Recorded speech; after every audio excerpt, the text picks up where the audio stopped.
where God is going to bring destruction by Babylon upon them, or the Assyrians upon them. But when we talk about the Great Tribulation, we see Babylon standing at the gates of Jerusalem ready to destroy it, and we see people killed and lying in the streets dead and so on. Here is another portrait that God is painting that we haven't looked at, because who invited the Babylonians in? What was the relationship of Israel first and then the church age to the kingdom of Satan? This is what they wanted. This is what they desired.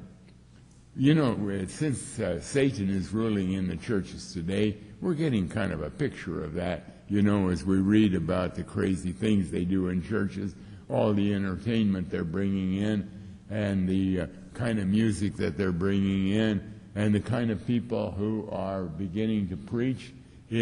First it was women, now it's the homosexuals that can, and first they can become members, and now the next thing, one after another, churches are beginning to allow them even to be preachers or elders or deacons. And it's because the churches want that wickedness. It isn't because God is pushing it on them. It isn't like God is saying, I'm going to destroy. Yes, he's going to do that.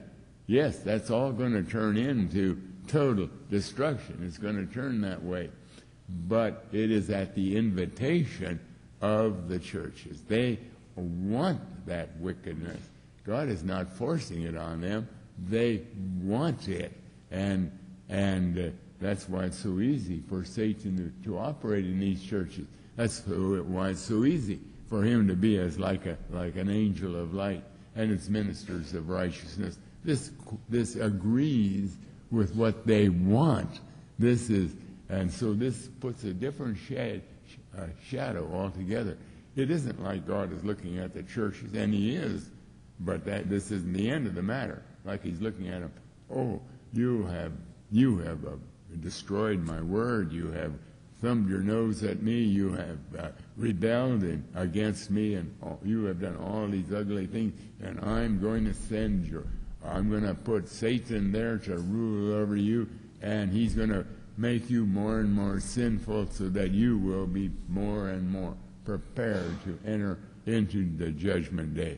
Yes, that's exactly what happened. But the people in the churches, they're sitting there with wide open arms. They're wanting him to come in, wanting this harlotry to come in. This is what they want.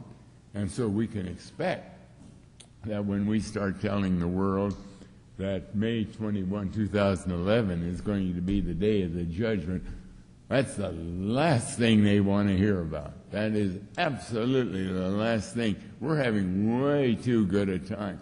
Why? We've never had it so pleasant in our church. For the kind of meetings we have, the coffee groups we have, the things that we're watching and doing, and it's just so wonderful, so nice. And please, please don't talk about that. And so they cling heavily to the fact that through the church age, God had intended that they're not to know the time. And so that's their big argument. Anytime you talk to a church person about May 21, 2011, the first thing they're going to tell you is, hey, look, nobody knows the day or the hour. I can show you verse after verse. And they can. Because they're not reading the whole Bible. They're only reading part of it. And so even as God has absolutely predicted, Christ is going to come as a thief in the night for them, and sudden destruction will come upon them because they're still in the night.